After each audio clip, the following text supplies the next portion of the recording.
कर लें। Thank you sir, आप चले, अब यहाँ वाली हेडिंग आपको समझ आ रही है? World war one and Indians exposure to international ideological movements. वो एक्सपोजर होता है, वो वापस आते हैं, यहाँ पर एक नेशनलिस्ट मूवमेंट चलती है, यहाँ पर लोग सियासत में आना शुरू होते हैं, यहाँ पर लोग सियासत करना शुरू होते हैं, अंग्रेज से अपने हकूक मांगना शुरू होते हैं कि हमें तो हकूक चाहिए, हम एक अलग कौम है। अब देखिए, जब आप आजादी मांग रहे हैं ना, तो आजादी किस बुनियाद पे मांग रहे हैं? आपने कोई ना कोई आइडियोलॉजी बनानी है, आपने कोई ना कोई बेसिक आइडिया बनाना है, आपने अपनी आइडेंटिटी बनानी है कि हम डिफरेंट लोग हैं। किससे? तुमसे, अंग्रेजों से तुमसे हम डिफरेंट है, तुम हम पर हुकूमत कर रहे हो, हमें आजाद करो। अब जब ये आप बनाने की कोशिश करते हैं ना कि मैं कौन हूं, मैं अलग कौम हूं, यहां वो सवाल आता है कि मुसलमानों ने अपने अलग शिनाख्त किस बुनियाद पर बनाई, और मोहम्मद अली जिन्ना और अल्लामा इकबाल का इसमें क्या रोल था। हम उसकी तरफ चलते हैं। अच्छा, जब, अब देखें, एक मिनट, ये सारी चीजें बहुत कनेक्टेड हैं, प्लीज कोई बात मिस मत कीजिएगा। मैं कह रहा हूं कि यहां पर एक आम आदमी, जो आम इंडियन है, चाहे वो हिंदू है चाहे मुसलमान है, कोई भी है, आम इंडियन जो है, वो इस मखमसे का शिकार है, कंफ्यूजन का शिकार है कि हु एम आई, मैं अलग कौम हूं,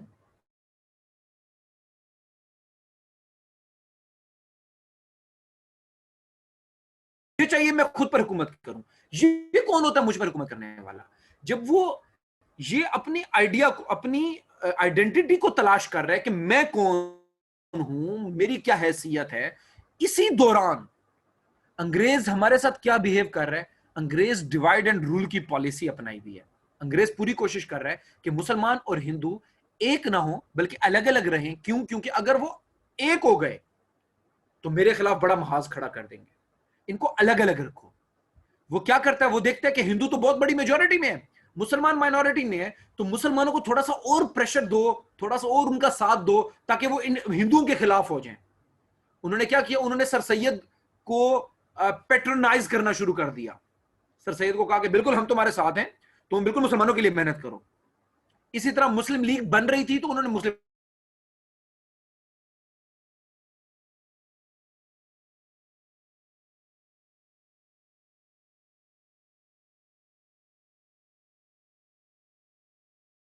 तुम तो हिंदुओं से बिल्कुल डिफरेंट हो।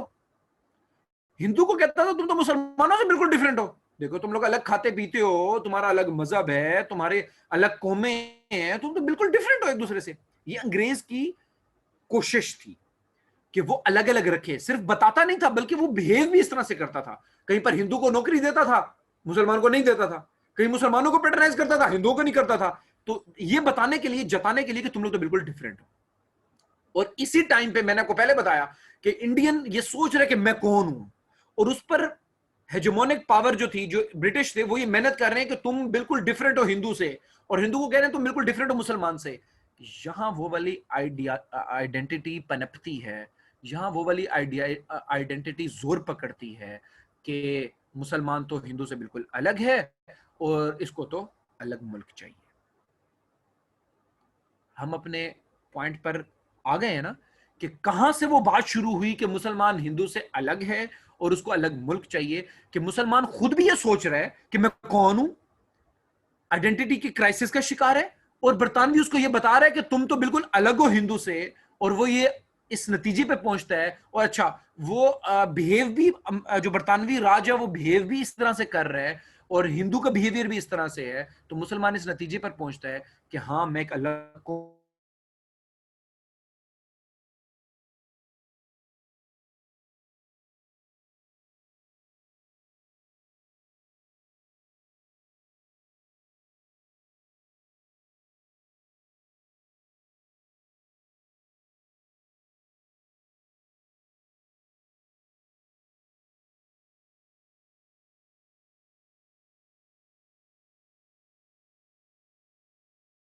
want another country on the basis of our own identity। यहां तक बात समझ आ गई है? Please give me a green signal. नहीं समझ आई तो दोबारा पूछ लें, please do that. Sir clear है? क्लियर है sir. Thank you Huriya, thank you Aamna, Ruby Ali, thank you so much. अच्छा, अब हम चलते हैं अल्लामा इकबाल उस दौर में क्या सोच रहे थे। अल्लामा इकबाल का नेशनलिज्म के बारे में क्या ख्याल था? Iqbal's philosophy of pan nationalism, ये एक और कहानी है। पैन नेशनलिज्म क्या होता है? नेशनलिज्म ये कहते हैं कि एक मुल्क से मोहब्बत, किस बुनियाद पर? ज्योग्राफी की बुनियाद पर। नेशनलिज्म का ये मतलब है कि ज्योग्राफी की बुनियाद पर कि हम इस इलाके के लोग हैं, हमें अलग मुल्क दिया जाए। इकबाल कहते थे कि ये तो वेस्ट का कॉन्सेप्ट है, ये तो बिल्कुल गलत कॉन्सेप्ट है, हम तो इसको नहीं मानते। हमारा तो इस्लामिक कॉन्सेप्ट है नेशनलिज्म का, नेशनलिज्म है लेकिन इस्लामिक है। हम ज्योग्राफी की बुनियाद पर मुल्क नहीं मांगते, हम तो चाहते हैं कि जितनी भी पूरी दुनिया में उम्मत मुस्लिमा है, हम सब एक हो जाएं। ये उनका कॉन्सेप्ट है। जमालुद्दीन अफगानी का भी ये कॉन्सेप्ट था। अफगानी थे एक बड़े डेमोगॉग थे। इकबाल का भी शुरू शुरू में यही फलसफा था। हमें कैसे पता चलता है? उनकी बहुत सारी कोटेशंस मौजूद हैं। उनका एक शेर जो यहाँ पर मैंने कोट भी किया हुआ है कि इरशाद नबूवत में वतन और ही कुछ है, गुफ्तार सियासत में वतन और ही कुछ है। कि तुम जो सियासत में वतन की डेफिनेशन कर रहे हो ना, कि ये तुम्हारा, चूंकि ये ज्योग्राफी है तो ये तुम्हारा वतन है, ये बिल्कुल डिफरेंट है उससे जो नबी का इरशाद है। नबी का इरशाद तो ये है कि जहां जहां मुसलमान रह रहे हैं वो सारे का सारा एक मुल्क है, वो सारे का सारा एक कौम है। इसकी अंग्रेजी में तर्जुमा ये है कि fatherland in political parlance denotes one thing, in the prophetic parlance quite another। Profit के कहने में, प्रॉफिट के इरशाद में बिल्कुल इसका मतलब ही डिफरेंट होता है। लेकिन ये इकबाल का कॉन्सेप्ट था बिल्कुल शुरू शुरू में। पैन इस्लामिज्म कॉन्सेप्ट 1918 में, जो बिल्कुल शुरू शुरू में मोहम्मद अल्लामा मोहम्मद इकबाल जब अपनी शायरी शुरू कर रहे थे और वो यूरोप जाते हैं और वहां से वापस आते हैं, तो शुरू शुरू में उनका यही कॉन्सेप्ट था कि मुसलमान उम्मत मुस्लिमा है। वो जैसे उनकी शायरी बड़ी मशहूर है, मुझे तो उनका शेर याद नहीं आ रहा, कि एक हो मुस्लिम हरम की पासबानी के लिए, कि हरम की पासबानी के लिए पूरी दुनिया के मुसलमान एक हो जाए। या उनकी ऐसी नज़में हैं जिसमें है कि वो कोई शेर अगर मुझे याद दिला दे, ताब खा के काशगर वाला शेर है,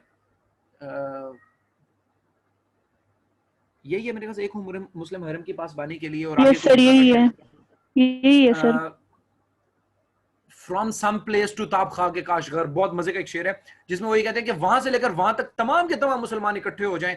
तो नेशनलिज्म का कॉन्सेप्ट उनके जहन में ये वाला था कि वो सब पूरी दुनिया के मुसलमान एक हों तो ये एक मुल्क है। ये शुरू शुरू में था। उन्होंने शिफ्ट किया, उन्होंने शिफ्ट लिया from Indian nationalism to Muslim nationalism, from this whole pan nationalism to Muslim nationalism. वो सबसे अच्छा हिंदू, अच्छा ये किस तरह से उन्होंने शिफ्ट लिया, वो आपके सामने मैं उनकी कुछ कोटेशंस रख रहा हूं। एक सेकंड रुकिएगा, मैं जरा आपके सामने उनकी कोटेशन शेयर करूं। वो बहुत इंटरेस्टिंग है, मेरे पास कहीं पर मौजूद होगी, मुझे सिर्फ 2 मिनट।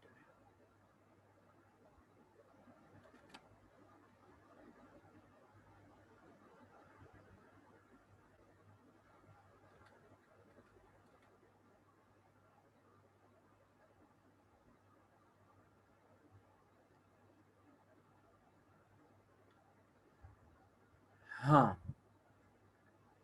अच्छा,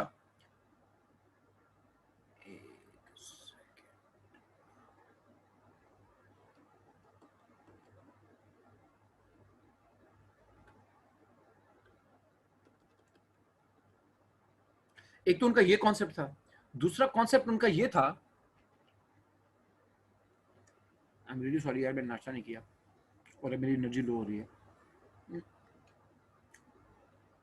दूसरा ये था, वो ये समझते थे यार हम ब्रेक ले इंडिया में सकते रहने हैं। वाले, हम नहीं नहीं ब्रेक कोई बात नहीं, कोई बात नहीं, कोई बात नहीं। वो ये समझते थे एक तो सारी दुनिया के मुसलमान इकट्ठे हो जाएं, दूसरा ये कि जो इंडिया में रहने वाले लोग हैं ना, उनका ये भी कॉन्सेप्ट था, इंडिया में जो रहने वाले लोग हैं वो चाहे हिंदू है चाहे मुसलमान है, वो एक कौम है। उनकी जो बड़ी मशहूर नज़म है, सबसे अच्छा हिंदुस्तान हमारा, इसमें इस पोएम में उनका एक कॉन्सेप्ट था कि हम हिंदुस्तानी हैं, हम एक कौम है, और हमारी जो आइडेंटिटी है वो इस बुनियाद पे होनी चाहिए कि हम हिंदुस्तानी हैं, हम हिंदू मुसलमान में बिल्कुल डिवाइडेड नहीं है। लेकिन उन्होंने बाद में ये रियलाइज किया कि ये मैं गलत सोच रहा हूँ। वो बाद में इस पे आए एक मुस्लिम हरम की पासबानी के लिए। उसके लिए जो उनकी कोटेशन मौजूद है, जो ये खुद एक्सेप्ट करते हैं, तस्लीम करते हैं कि मैंने ये शिफ्ट लिया, वो ये है, ये पढ़ें आप, जो मैंने बोल्ड में लिखी हुई है।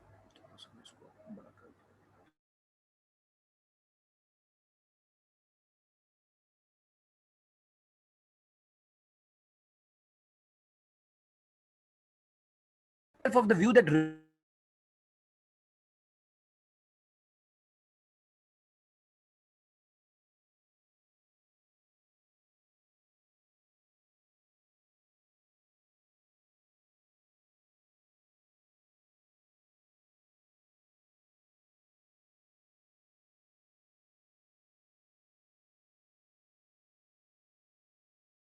is a beautiful ideal and has a poetic appeal, but looking into the present conditions and the unconscious trends of two communities appears incapable of fulfillment.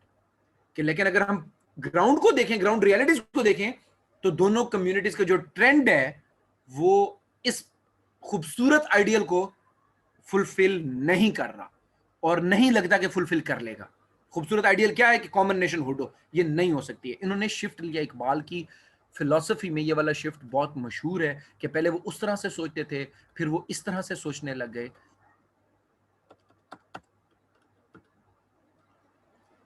फिर from individual and separate Muslim identity पर उन्होंने जो जोर दिया कि मुसलमानों की अलग से आइडेंटिटी होनी चाहिए, इंडिविजुअल आइडेंटिटी होनी चाहिए, हिंदुओं से बिल्कुल अलग होनी चाहिए.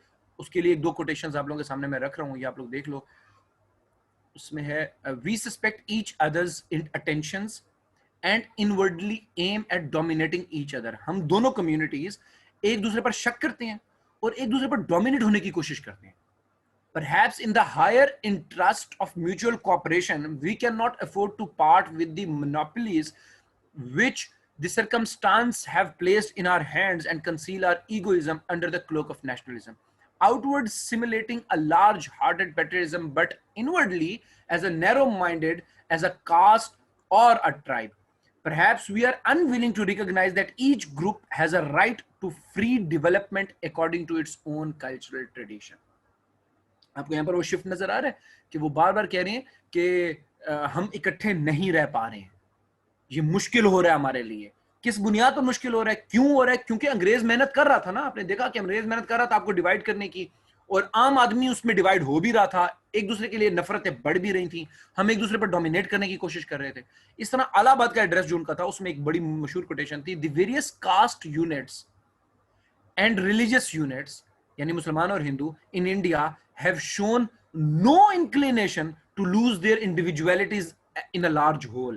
कि एक होने की शक्ल में वो नहीं चाहते एक होना, असल में वो अपनी आइडेंटिटी नहीं खोना चाहते, अलग आइडेंटिटी, मुसलमानों की अलग, हिंदुओं की अलग. Each group is intensely jealous of its separate existence. The formation of the kind of moral consciousness constitute the essence of a nation. Is not possible in India. कि एक नेशन बनाना इंडिया में मुमकिन नहीं है. आपको यहां पर समझ आ रही है कि किस तरह से वो अलग रहने की बात कर रहे हैं, मुसलमानों की अलग होने की बात कर रहे हैं, और फाइनली इलाहाबाद में वो एड्रेस करते हैं जो कि बहुत मशहूर हुआ ये एड्रेस, फिर जिसको कहते हैं कि अल्लामा इकबाल ने ख्वाब देखा. वो कोई ख्वाब लिटरल सेंस में नहीं था, वो यही था कि वो फ्यूचर फुर्सी कर रहे थे कि इस तरह का फ्यूचर हमें चाहिए होगा. उस वक्त उनकी बात को किसी ने लिफ्ट नहीं कराई थी, ये बात भी सच है, किसी ने सीरियस नहीं लिया. इवन मोहम्मद अली जिन्ना ने सीरियस नहीं लिया, मुस्लिम लीग ने सीरियस नहीं लिया. बाद में जब मुस्लिम लीग और मोहम्मद अली जिन्ना इसी नतीजे पे पहुंचे तो उन्होंने रिवाइज बैक किया कि इकबाल तो आज से 10 साल पहले ये बात कह गए थे. तो उनको लगा कि यार Iqbal was very visionary and Iqbal foresaw this future 10 years ago. Even after his death they realized ना. India is a, ये उनका quotation थी, India is a continent of human groups belonging to different races, speaking different languages and professing different religions. Personally, I would like to see the Punjab, Northwest Frontier Province, Sindh and Balochistan amalgamated into a single state. Self government within British Empire और without British Empire. यानी यहां पर उन्होंने अलग आजाद मुल्क की तो बात ही नहीं की. उन्होंने कहा कि या आजाद मुल्क बन जाए या इवन विद इन ब्रिटिश रहें, लेकिन हम सब मिलकर एक होकर रहें, ये एक एंटिटी बन जाए. पंजाब, सरहद, सिंध और बलूचिस्तान एक एंटिटी बन जाए.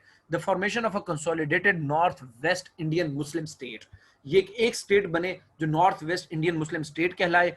वो बरतानिया से आजाद भी हो सकती है, बरतानिया के अंदर भी रह सकती है, लेकिन एक अलग रियासत होनी चाहिए. To me to be the final destiny of Muslims, ये मुझे फाइनल डेस्टिनी ऑफ मुस्लिम्स लग रही है. At least of the north western Muslims, at least जो नॉर्थ वेस्ट में जो मुसलमान रहते हैं उनकी मुझे ये फाइनल डेस्टिनी लगती है. यहां तक बात समझ आ गई है?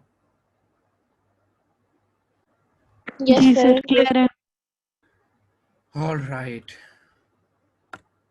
अब ये वो शिफ्ट है कि इकबाल पहले कुछ सोचते थे और फिर बाद में कुछ सोचना शुरू हो गए. यहां तक हमारी बहुत सारा टॉपिक कवर हो जाता है. अच्छा, यहां पर हम लोग ये देखते हैं कि मुस्लिम लीडर्स इकबाल और जिन्ना की तरह वो लोग जो थे वो क्या सोच रहे थे उस वक्त, पहले क्या सोचते थे, बाद में क्या सोचते थे, यही ट्रेजेक्टरी मोहम्मद अली जिन्ना की है। मोहम्मद अली जिन्ना क्या समझते थे, क्या सोचते थे और बाद में किस नतीजे पर पहुंचे, ये इस बात से प्रूव हो जाता है कि आप अगर लखनऊ पैक्ट को पढ़ें जो 1916 में हुआ था, 1916 में लखनऊ मिसाक लखनऊ के नाम से एक पैक्ट हुआ था, उसको कहते हैं मुस्लिम लीग और कांग्रेस एक पेज पर आए और उन्होंने इत्तेफाक किया और इकट्ठे जिद्दोजहद करने की सोची और इस पर अमल किया। इस पूरे इवेंट का एम्बेसडर या क्रिएटर या उसका जो सबसे ज्यादा क्रेडिट दिया जाता है वो मोहम्मद अली जिन्ना को दिया जाता है कि Jinnah sahab was the man behind this whole event, whole consensus of Muslim League and Congress. He was the man behind it. So what do we deduce from that? We deduce that Muhammad Ali Jinnah wanted Hindu and Muslim unity. He wanted Muslims and Hindus of India to live together, to struggle together against the British imperial powers, right? He was the man behind it. अब जब वो आदमी इस तरह से सोच रहा है और वही आदमी है जो 1940s में आकर यानी 20-25 साल बाद आकर इस बात पे डट गया है कि नहीं हमें तो अलग मुल्क चाहिए, मुसलमानों को तो अलग मुल्क चाहिए। क्यों? यानी कि ये शिफ्ट आप देख रहे हैं कि मोहम्मद अली जिन्ना पहले क्या थे, हिंदू मुस्लिम यूनिटी की बात करते थे, अब मोहम्मद अली जिन्ना जो है ना यहां पर आ गए हैं, इस पोजीशन पर आ गए हैं कि वो कहते हैं कि नहीं हिंदू मुसलमानों को तो अलग मुल्क चाहिए। इस दरमियान में बहुत सारे ऐसे इवेंट्स हुए। एक बड़ी बात ये थी कि जैसे मैंने आपको बताया बरतानवी ये पूरी कोशिश कर रहे थे कि हिंदू और मुस्लिम डिवाइड हो, वो आम मुसलमान आम हिंदू को आपस में एक दूसरे के खिलाफ मुतनफर कर रहे थे, वो भी एक फैक्टर था।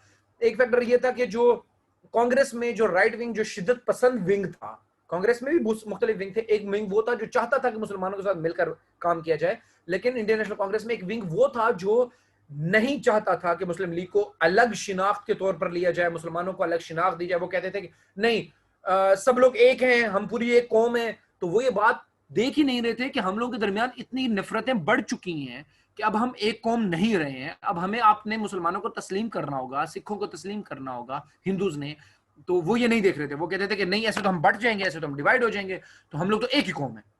तो एक ही कौम में मुसलमानों को नुकसान था क्योंकि मुसलमान तो माइनॉरिटी में थे।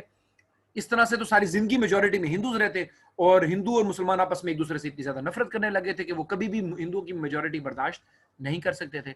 तो जिन्ना ने बारहा कोशिश की कि हिंदुओं को मनाए, कांग्रेस की उस राइट विंग को मनाए और किसी न किसी अंडरस्टैंडिंग पे ले आए कि हम तुम्हारे साथ ही रहने के लिए तैयार हैं, लेकिन अगर तुम हमें ये वाली सेफ गार्ड्स दे दो, हमें कॉन्स्टिट्यूशनल सेफ गार्ड्स दे दो कि हमें इस बात का यकीन दिला दो कि तुम हमें एक्सप्लॉइट नहीं करोगे, हम माइनॉरिटी को एक्सप्लॉइट नहीं करोगे, तो हम तुम्हारे साथ रहने के लिए तैयार हैं। लेकिन वो ये बात नहीं माने। जब वो भी ये बात नहीं माने, मुसलमानों में देख लिया था मोहम्मद अली जिन्ना ने कि इतनी नफरत बढ़ चुकी है इंडिया हिंदूज के खिलाफ, तो फिर मोहम्मद अली जिन्ना भी इस बात पर इसलिए पर पहुंचे कि अब मुसलमानों के लिए हमें एक अलग मुल्क चाहिए है। यहां तक बात हो गई। अब हमारा एक ही इस विद इन टॉपिक एक ही बात रह जाती है, एक सब टॉपिक रह जाता है, और वो ये है कि क्या जिन्ना साहब इस्लामी पाकिस्तान चाहते थे या सेकुलर पाकिस्तान चाहते थे, उनकी आइडियोलॉजी इस बारे में क्या थी। अभी तक हमें यह पता चल गया है कि इकबाल और जिन्ना की आइडियोलॉजीज किस तरह पहले थी, उन्होंने क्या शिफ्ट लिया, किस जगह पर पहुंच गई और किस बुनियाद पर शिफ्ट लिया, क्यों शिफ्ट लिया, उनकी क्या वजूहात थी, ये हमने देख लिया। अब हमने ये देखना है कि मोहम्मद अली जिन्ना, चूंकि इकबाल 10 साल पहले फौत हो गए थे, उससे सॉरी 10 या 8 साल पहले फौत हो गए थे पाकिस्तान बनने से, और जबकि मोहम्मद अली जिन्ना तो पाकिस्तान बनने के बाद फौत हुए, तो मोहम्मद अली जिन्ना के जहन में किस तरह का पाकिस्तान था, क्या आइडियोलॉजी लेकर आए थे, क्या वो इस्लामी रियासत चाहते थे, मुसलमानों के लिए तो चाहते थे, ये बात तो क्लियर हो गई है कि मुसलमानों के लिए अलग मुल्क चाहिए, लेकिन मुसलमानों के लिए किस किस्म का अलग मुल्क चाहिए, क्या सेकुलर मुल्क चाहिए, क्या इस्लामी मुल्क चाहिए। हम इस पर ये टॉपिक कवर कर लें तो हमारी टॉपिक बहुत सारा कवर हो जाता है। उसके बाद फिर मैं आपको बताऊंगा कि पेपर में सवाल किस तरह से आते हैं और आप इस टॉपिक को किस तरह लेकर चल सकते हो। तो अभी हम कॉल एंड कर रहे हैं क्योंकि हमारे पास 5 मिनट रह गए हैं इस कॉल में भी, फिर हम नेक्स्ट कॉल का वेट करते हैं। जैसे ही हमें सिब्तुल ऐड करेगा नेक्स्ट क्लास में, तो वो हमारी नेक्स्ट क्लास लास्ट क्लास होगी, उसी में हम सारा कंक्लूड कर लेंगे अपने इस टॉपिक को। Sibtul, are you up with that? ये शुरू ओके, मैं एंड कर देता हूं। डन। ये क्लास एंड कर लें, उसके बाद नई क्लास का लिंक हमें भेजें। श्योर। खुदा हाफिज़। इतने देर में मैं नाश्ता करूँ।